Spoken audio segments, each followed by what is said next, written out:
In sports, Olympic and World Championship are the two most important events, and they are the most toughest ones. And yet, athletes prepare themselves to qualify for Olympics or World Championship. Usain St. Leo Bolt is a Jamaican sprinter. He took part in 100 meters race, 200 meters race, and 100 meters relay and 400 meters relay. He won 8 gold medals, Olympics medals. 2008, 2012, 2016, 100 meters gold, 200 meters gold, and in the relay also gold. What an achievement! Record holder. In the year 2009, in Berlin, Germany, he set the world record for 100 meters. His record was 9.58 seconds. That video is available on YouTube. What a way he runs. Nobody has broken his record so far. He has won at various levels, sports, 23 gold, 5 silver, and 1 bronze. And other athletes also try. Of course, they have not come up to the Bolt's record level. So in the world, professionals train themselves to excel. Very good. It is essential. But do we work hard to obtain eternal life? In today's first reading, we heard St. Paul tells the Romans, once upon a time you are slaves of sin. And what was the reward? Death. Paul is not talking about physical death. He is speaking about eternal death. He says, now you are slaves of God. And what will be your reward? Paul says, eternal life. So one must choose eternal death or eternal life. The choice is ours.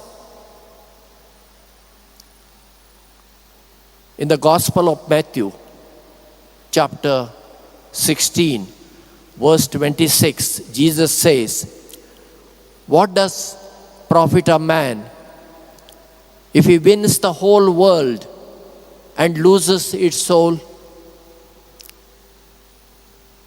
I hope that Bolt is a good Christian. He has set the world record. Good, but that is not enough. He must save his soul. And this one sentence of Jesus, used by Ignatius of Loyola, changed the life of Francis Xavier, who was a worldly man. After completing his master's in the University of Paris, he was a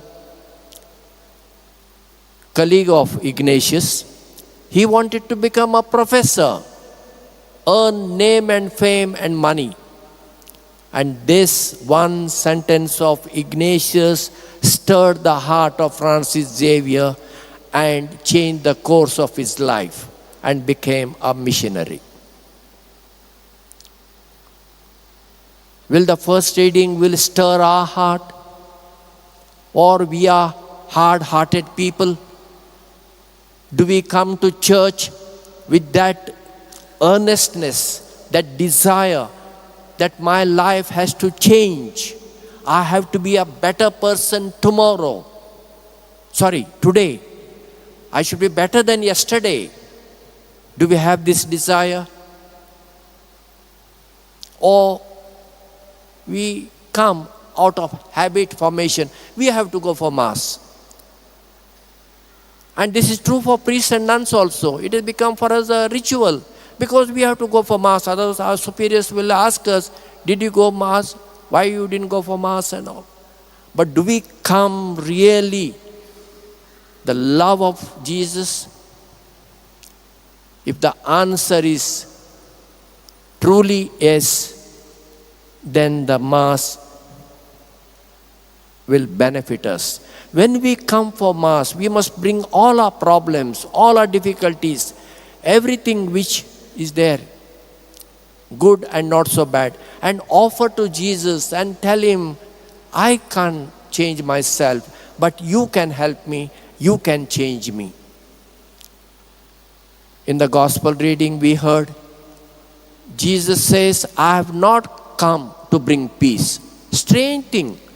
Jesus is called the Prince of Peace and He says, I have not come to bring peace. I have come to bring division, He says. How is it possible? Is the division because of Jesus? No. The division comes because of His teaching.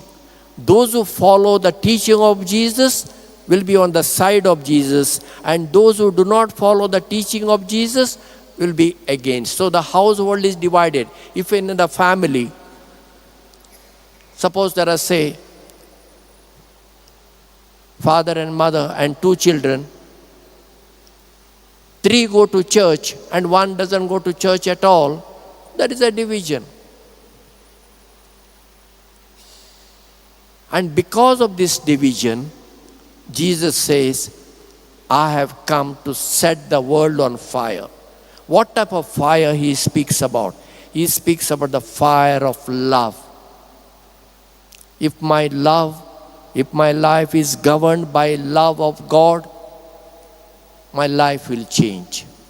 Let us ask for this grace, that our life may be governed by love of God and love of one another.